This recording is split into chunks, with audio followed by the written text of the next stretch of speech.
ക്രിസ്തുവിൽ ഏറ്റവും സ്നേഹം നിറഞ്ഞവരെ, അനേകം അടയാളങ്ങളാൽ അർത്ഥസമ്പുഷ്ടമായ സുവിശേഷ ഭാഗമാണ് നാം ഇന്ന് ധ്യാനിക്കുന്നത്. കൂദാശകളെ മനസ്സിലാക്കാൻ നമ്മെ സഹായിക്കുന്ന സുവിശേഷമാണ് ഇതെന്ന് പറയുന്നതിൽ തെറ്റില്ല. ഇന്നത്തെ സംഭവം അരങ്ങേറുന്നത് തിബേരിയാസ് കടൽ തീരത്താണ്. അവിടെ 7 ശിഷ്യന്മാർ മീൻ പിടിക്കാനായി പോകുകയാണ്. അതിൽ 5 പേരുടെ പേരുകൾ വെളിപ്പെടുത്തുമ്പോൾ 2 ശിഷ്യന്മാരുടെ പേരുകൾ പറയുന്നില്ല. പേര് വെളിപ്പെടുത്താത്ത ശിഷ്യന്മാരിൽ ഒരാളെ നമുക്ക് ഊഹിച്ചെടുക്കുവാൻ സാധിക്കും. യേശു സ്നേഹിച്ചിരുന്ന ശിഷ്യൻ എന്ന് പറയുന്നതുകൊണ്ട് അത് യോഹന്നാനാണെന്ന് മനസ്സിലാക്കാം. 7 ശിഷ്യന്മാർ എന്നത് 7 കൂദാശകളെയാണ് സൂചിപ്പിക്കുന്നത്. അങ്ങനെയെങ്കിൽ പേര് വെളിപ്പെടുത്താത്ത 2 ശിഷ്യന്മാർ ഒരുപക്ഷെ ഒരു മനുഷ്യൻ തിരഞ്ഞെടുക്കേണ്ട വിവാഹം അല്ലെങ്കിൽ പൗരോഹിത്യം എന്നീ കൂദാശകളെ പ്രതിനിധാനം ചെയ്യുന്നതായിരിക്കാം. അതിൽ യേശു സ്നേഹിച്ചിരുന്ന ശിഷ്യൻ ഒരുപക്ഷെ വിവാഹം എന്ന കൂദാശയെ പ്രതിനിധീകരിക്കുന്നവനായിരിക്കാം. കാരണം വിവാഹം സ്നേഹം ആവോളം നൽകേണ്ടതും സ്വീകരിക്കേണ്ടതുമായ ഒരു കൂദാശയാണല്ലോ. അങ്ങനെയെങ്കിൽ ഈ ശിഷ്യനാണ് അത് ക്രിസ്തുവാണ് എന്ന് ആദ്യം തിരിച്ചറിയുന്നത് എന്ന വസ്തുത നമ്മെ ചിന്തിപ്പിക്കണം. അതായത് വിവാഹം എന്ന കൂദാശയിലൂടെ രൂപീകൃതമാകുന്ന കുടുംബത്തിലാണ് ക്രിസ്തുവിനെ ആദ്യം തിരിച്ചറിയുന്നത്. അവിടെയാണ് വിശ്വാസത്തിന്റെ വേരുകൾ ആദ്യം ഉടലെടുക്കേണ്ടത്. കാരണം കുടുംബം എന്നത് ദൈവത്തിന്റെ പ്രതിബിംബമാണ്. ദൈവം തൻ്റെ ആഴത്തിലുള്ള രഹസ്യത്തിൽ ഒരു ഏകാന്തതയല്ല, മറിച്ച് ഒരു കുടുംബമാണ്. അതാണ് ത്രിയേക ദൈവം എന്ന് പറയുന്നത്. ദൈവത്തിൽ പിതൃത്വവും പുത്രത്വവും കുടുംബത്തിന്റെ സത്തയായ സ്നേഹവും അതായത് പരിശുദ്ധാത്മാവുമുണ്ട്.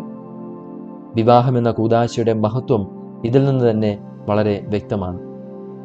ഇനി വിശുദ്ധ ഗ്രന്ഥത്തിൽ മത്സ്യബന്ധനം എന്നത് മിഷണറി പ്രവർത്തനത്തിന്റെ അല്ലെങ്കിൽ ദൈവരാജ്യ പ്രവർത്തനത്തിന്റെ ആലങ്കാരികമായ പ്രയോഗമാണ്. ഇവിടെയും അത് വ്യത്യസ്തമല്ല. എന്നാൽ ഇവിടെ ദൈവരാജ്യ പ്രവർത്തനത്തെക്കാൾ ഉപരി കൂദാശയുടെ പ്രവർത്തനത്തെയാണ് വ്യക്തമാക്കുന്നത്. ശിഷ്യന്മാർ രാത്രി മുഴുവൻ അധ്വാനിച്ചു, എന്നാൽ അവർക്കൊന്നും ലഭിച്ചില്ല. എന്നാൽ പ്രഭാതത്തിൽ അവർ ക്രിസ്തുവിന്റെ വാക്കുകേട്ട് അവൻ പറഞ്ഞ സ്ഥലത്ത് വലയെറിഞ്ഞപ്പോൾ വല നിറയെ മത്സ്യങ്ങൾ ലഭിച്ചു. എന്ന് പറഞ്ഞാൽ കൂദാശകൾ മനുഷ്യപ്രവൃത്തികളല്ല, മറിച്ച് അവ ക്രിസ്തുവിന്റെ പ്രവൃത്തികളാണ്. കൂദാശകൾ മനുഷ്യർ ദൈവത്തിന് വേണ്ടി ചെയ്യുന്നതല്ല, ദൈവം മനുഷ്യർക്ക് വേണ്ടി ചെയ്യുന്നതാണ്. അവ മാന്ത്രിക വിദ്യയോ അനൈച്ഛിക പ്രവൃത്തികളോ അല്ല, അല്ലെങ്കിൽ താന്ത്രികമോ യാന്ത്രികമോ ആയ പ്രവൃത്തികളല്ല, മറിച്ച് ക്രിസ്തുവിന്റെ ശരീരത്തിൽ നിന്ന് പ്രവഹിക്കുന്ന ശക്തികളാണവ. പുറമേ നോക്കിയാൽ അവ വെറും മനുഷ്യപ്രവൃത്തികൾ മാത്രമായി തോന്നിയേക്കാം. എന്നാൽ കൂദാശകൾ അദൃശ്യമായ യാഥാർത്ഥ്യങ്ങളുടെ ദൃശ്യമായ അടയാളങ്ങളാണ്. ക്രിസ്തുവിന്റെ വചനമില്ലെങ്കിൽ, അവന്റെ സാന്നിധ്യമില്ലെങ്കിൽ കൂദാശകൾ വെറും നാടകങ്ങളായി അല്ലെങ്കിൽ നിഷ്ഫല പ്രവൃത്തികളായി മാറും.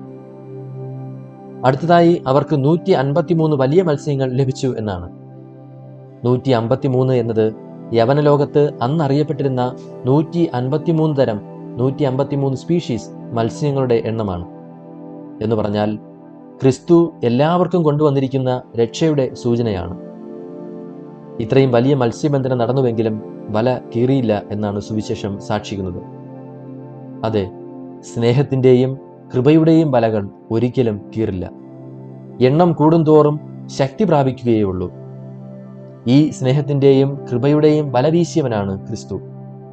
ആ വലവീശൽ ഇന്നും തുടരുന്നതിനാണ് അവൻ അപ്പസ്തോലന്മാരെ തിരഞ്ഞെടുത്തതും പത്രോസിനെ അവരുടെ നേതാവായി നിയമിച്ചതും. ഇന്ന് ഈ സ്നേഹത്തിന്റെ വലവീശി പത്രോസിന്റെ പിൻഗാമിയായി ഫ്രാൻസിസ് പാപ്പ അനേകരെ ക്രിസ്തുവിലേക്ക് അടുപ്പിച്ചുകൊണ്ട് നമ്മോടൊപ്പം ഏതാനും ദിവസങ്ങൾക്ക് മുമ്പ് വരെ ഉണ്ടായിരുന്നു. അതേ പാതയിലേക്ക് പുതിയ പത്രോസിന്റെ പിൻഗാമിയെ തിരഞ്ഞെടുക്കാൻ പോകുന്ന ഈ നാളുകളിൽ നമുക്ക് പ്രത്യേകം പ്രാർത്ഥിക്കുകയും ചെയ്യാം. ഈ ലോകത്ത് ലഭ്യമായിട്ടുള്ളതിൽ വെച്ച് ഏറ്റവും മികച്ച വല ക്രിസ്തുവിന്റെ ഈ സ്നേഹത്തിന്റെയും കൃപയുടെയും വലയാണ്. ആ വലയിൽ ഉൾപ്പെടാൻ നമുക്ക് ലഭിച്ച ഭാഗ്യത്തെ ഓർത്ത് ദൈവത്തിന് നന്ദി പറയാം. ഇനി ഇവിടെ മത്സ്യം എന്ന പദത്തിന് യോഹന്നാൻ സുവിശേഷകൻ ഉപയോഗിച്ചിരിക്കുന്ന പദങ്ങൾ ഏറെ ശ്രദ്ധേയമാണ്. നമ്മുടെ ഭാഷയിൽ അത് മനസ്സിലാക്കാൻ കഴിയുന്നതല്ല എങ്കിലും നമ്മൾ അറിഞ്ഞിരിക്കേണ്ടത് അത്യാവശ്യമാണ്. ഗ്രീക്ക് ഭാഷയിൽ 3 രീതിയിലാണ് മത്സ്യം എന്ന പദം ഉപയോഗിച്ചിരിക്കുന്നത്. അവ ഒരു ഘട്ടത്തിൽ നിന്ന് മറ്റൊന്നിലേക്ക് മാറുമ്പോൾ അവയുടെ നിലയും മാറുന്നതായി കാണുന്നു. ഒന്നാമത്തെ വാക്ക് പ്രോസ്ഫഗ്യോൺ എന്നാണ്, ഭക്ഷണം എന്നർത്ഥമുള്ള ഒരു പൊതുവായ പദം. എന്നാൽ 6ാം വാക്യത്തിൽ മത്സ്യം വലയിലായിരിക്കുമ്പോൾ അവയെ ഇക്തൂൺ എന്ന് വിളിക്കുന്നു. അവസാനമായി 9-ാമത്തെയും 13-ാമത്തെയും വാക്യങ്ങളിൽ ഒബ്സരിയോൺ എന്ന വാക്ക് ഉപയോഗിച്ചിരിക്കുന്നു. യോഹന്നാന്റെ സുവിശേഷത്തിൽ 6-ാം അധ്യായത്തിൽ ദിവ്യകാരുണ്യത്തെ പറ്റി പഠിപ്പിക്കുന്ന പശ്ചാത്തലത്തിൽ അപ്പവും മത്സ്യവും വർദ്ധിപ്പിക്കുന്ന സ്ഥലത്ത് ഉപയോഗിച്ചിരിക്കുന്ന അതേ വാക്കുകളാണ് ഇത്. ഇത്തരത്തിൽ വിവിധ പദങ്ങളുടെ ഉപയോഗം നമ്മോട് പറയുന്നത് കൂദാശകൾ മനുഷ്യരെ പരിവർത്തനം ചെയ്യിക്കുന്നു എന്നാണ്. മാമോദീസയിലൂടെ നമ്മെ ദൈവപുത്രരാക്കി മാറ്റുന്നു. പരിശുദ്ധ കുർബാനയിലൂടെ ആകട്ടെ നമ്മെ ദൈവപ്രകൃതിയിലേക്ക് ഉയർത്തുന്നു. പലപ്പോഴും ആ തിരിച്ചറിവ് നഷ്ടമാകുമ്പോഴാണ് നാം കൂദാശകളെ വളരെ ലാഘവത്തോടെ കണ്ടു തുടങ്ങുന്നത്. തുടർന്ന് സുവിശേഷത്തിൽ കാണുന്നത് മത്സ്യങ്ങൾ നിറഞ്ഞ വല വലിച്ച് തീരത്തെത്തുകയാണ് ശിഷ്യന്മാർ. കൂദാശകൾ നമ്മെ കൊണ്ടെത്തിക്കുന്നത് ക്രിസ്തു നിൽക്കുന്ന തീരത്താണ്, ക്രിസ്തുവിലേക്കാണ്. തീരത്ത് നിൽക്കുന്ന ക്രിസ്തുവിനെ നോക്കുക. തീക്കനൽ കൂട്ടി അതിൽ അപ്പവും മത്സ്യവും വച്ച് കാത്തിരിക്കുകയാണ്. തീരമണഞ്ഞ ശിഷ്യന്മാരെ പ്രാതൽ കഴിക്കാൻ അവൻ ക്ഷണിക്കുകയാണ്. ഈ പ്രാതൽ വെറുമൊരു പ്രാതലല്ല, എല്ലാവർക്കുമായി തയ്യാറാക്കപ്പെട്ടിരിക്കുന്ന ദിവ്യകാരുണ്യമെന്ന പ്രാതലാണ്. എന്തുകൊണ്ടാണ് കൂദാശകളെ പറ്റി പഠിപ്പിക്കുമ്പോൾ ദിവ്യകാരുണ്യം എന്ന കൂദാശയുടെ പശ്ചാത്തലത്തിൽ യേശു ഇത് വ്യത്യസ്തമായി ചിത്രീകരിച്ചിരിക്കുന്നത് എന്നൊരു സംശയം തോന്നാം. അതിന് ഒരു ഉത്തരമേ ഉള്ളൂ. എല്ലാ കൂദാശകളും യേശു ക്രിസ്തുവിൻ്റെ പ്രവൃത്തികളാണ്. എന്നാൽ പരിശുദ്ധ കുർബാന എന്ന കൂദാശ ക്രിസ്തു തന്നെയാണ്. അവൻ്റെ ശരീരം, രക്തം, ആത്മാവ്, ദൈവീകത്വം എന്നിവ ഉൾക്കൊള്ളുന്ന യാഥാർത്ഥ്യമാണത്. അതുകൊണ്ടാണ് പരിശുദ്ധ കുർബാന കൂദാശയുടെ കൂദാശ എന്നും ക്രൈസ്തവ ജീവിതത്തിൻ്റെ ആകെ ഉറവിടവും അത്യുച്ച സ്ഥാനവുമാണ് എന്ന് പറയുന്നത്. അവസാനമായി ഒരു കാര്യം കൂടെ പറഞ്ഞുകൊണ്ട് അവസാനിപ്പിക്കാൻ ഞാൻ ആഗ്രഹിക്കുന്നു. അത് പത്രോസിനെ പറ്റിയാണ്. 7 ശിഷ്യന്മാർ 7 കൂദാശകളെ പ്രതിനിധീകരിക്കുന്നു എന്ന് പറഞ്ഞുവെങ്കിലും പത്രോസ് നമ്മുടെ ഓരോരുത്തരുടെയും പ്രതിനിധി കൂടിയാണ്.